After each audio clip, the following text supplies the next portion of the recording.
অনেকে টাকা জমায় কিন্তু বিনিয়োগ করতে জানে না। আপনি কোন টাকা জমায় কিন্তু বিনিয়োগ করতে জানে না, আপনি কোন দলে? টাকা জমানো কিন্তু আলাদা একটা পার্ট, বিনিয়োগ কিন্তু অন্য একটা বিষয়। কারণ টাকা জমানো আপনি অনেকে দেখবেন সঞ্চয় করতে থাকে। সঞ্চয় হলো কি? আপনাকে ইমার্জেন্সি একটা সাপোর্ট দিবে। বিনিয়োগটা কি? দীর্ঘমেয়াদী আপনাকে সাপোর্ট দিবে এবং আপনাকে সম্পদশালী করবে। আপনি কোন দলে যাবেন? আপনি যদি ছোট ছোট বিনিয়োগ করে আপনার টোটাল লাইফটাকে একটা সম্পদশালী রূপে নিতে হয়, সেক্ষেত্রে কিন্তু অবশ্যই অবশ্যই আপনার বিনিয়োগ করতে হবে। বিনিয়োগের ভিতরে আপনি জমিতে বিনিয়োগ করতে পারেন, পাশাপাশি আপনি ছোট ব্যবসায় বিনিয়োগ করতে পারেন। কারণ এই জিনিসগুলা থেকে আপনাকে টাকা দিবে। ছোট ব্যবসা থেকে আপনাকে কিছু কিছু আয় দিবে, যে আয়গুলা হয়তো আপনি আরেকটা জায়গায় বিনিয়োগ করতে পারবেন।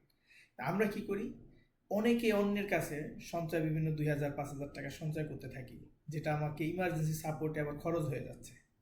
এজন্য আমাদের বিনিয়োগটা অবশ্যই অবশ্যই নিজের স্কিলের উপরে করতে হয়, পাশাপাশি সম্পদে করতে হয়, ছোট ব্যবসায় করতে হয়, প্যাসিভ ইনকামের একটা জায়গা খুঁজে সেখানে বিনিয়োগগুলো করতে হয়। এই বিনিয়োগগুলো আপনাকে একটা সময় সম্পদশালী করে ফেলবে।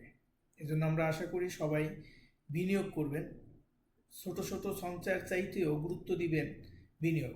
আপনার একটা সঠিক সিদ্ধান্তই আপনার টোটাল ভবিষ্যৎটা পরিবর্তন করতে পারে। এমন সুন্দর সুন্দর ভিডিও পাওয়ার জন্য আমার পাশেই থাকুন। ধন্যবাদ।